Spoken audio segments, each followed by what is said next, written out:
வணக்கம் நண்பர்களே, என்னோட சேனலுக்கு உங்களை வரவேற்கிறேன். நாகங்களின் தலைவனான தக்ஷகனுக்கும் துரியோதனனுக்கும் இருக்கும் சம்பந்தம் என்ன? இதை பற்றி தெரிந்து கொள்ள வாங்க இன்னைக்கு காணொலிக்குள்ள போகலாம். பாண்டவர்கள் இந்திரபிரஸ்தத்தில் ராஜசூய யாகத்திற்கு ஏற்பாடு செய்திருந்தனர்.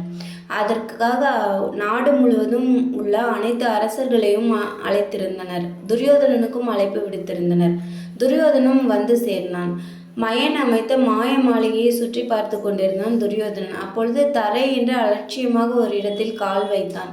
ஆனால் அது தண்ணீர் தடாகமாக இருந்தது. அதில் உள்ளே விழுந்து விட்டான்.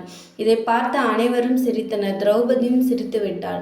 இதை அறிந்து துரியோதனன் மிகவும் அவமானமாக கருதினான். இன்றே திரௌபதியை பழிவாங்க வேண்டும் என்று முடிவெடுத்தான். திரௌபதி விருந்தினர் அனைவருக்கும் உணவு பரிமாறி கொண்டிருந்தாள். அப்பொழுது துரியோதனன் இருக்கும் இடத்திற்கு வந்தாள். அப்பொழுது இன்று யாருடைய முறை என்று கேலி செய்தான் துரியோதனன். அதை கேட்ட திரௌபதிக்கு மிகவும் மனம் வருத்தமாக இருந்தது. அந்த இடத்தை விட்டு சென்று விட்டாள். கிருஷ்ணருக்கு இந்த விஷயம் தெரிந்து திரௌபதியிடம் வந்து ஆறுதல் கூறுகிறார். நீ மறுபடியும் சென்று உணவு பரிமாறு. மறுபடியும் அதே கேள்வியை துரியோதனன் கேட்பான். ஆனால் நீ இன்று தக்ஷகனின் முறை என்று சொல். அவன் மிகவும் அதிர்ந்து போய் அந்த இடத்தை விட்டே சென்று விடுவான் என்று கிருஷ்ணர் கூறுகிறார். திரௌபதியும் அதே போல சொல்கிறாள். கிருஷ்ணர் சொன்னது போலவே துரியோதனன் அந்த இடத்தை விட்டே சென்று விட்டான்.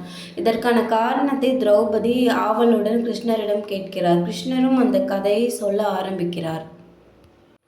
துரியோதனின் மனைவி பானுமதி மகா பதிவிரதை. அவள் கணவன் மீது மிகவும் அன்பு கொண்டவள்.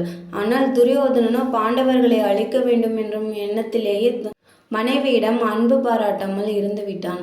இதற்காக மிகவும் வருந்தினாள் பானுமதி. ஒரு முனிவரை சந்தித்து இதற்கான உபாயம் கேட்டாள். அவரோ ஒரு மூலிகை வேறொன்றை கொடுத்து இதை பாலில் இட்டு உன் கணவனுக்கு கொடு என்று சொல்கிறார். பானுமதியும் அவ்வாறே செய்கிறாள். ஆனால் மது அருந்தி இருந்த துரியோதனன் அந்த பாலை அருந்தாமல் அதை தட்டி விட்டு விடுகிறான். அந்த பால் தரையில் சிந்து விடுகிறது. அப்பொழுது தக்ஷகன் பாம்பு அங்கு வந்து அந்த பாலை அருந்திவிட்டு பானுமதி மீது மோகம் கொள்கிறது. அதனால் மனித உருவெடுக்கிறது. இதை அறிந்த பானுமதியும் துரியோதனனும் மிகவும் வருத்தம் கொள்கின்றனர். இதற்காக மன்னிப்பும் கோரி விமோசனம் கேட்கின்றனர்.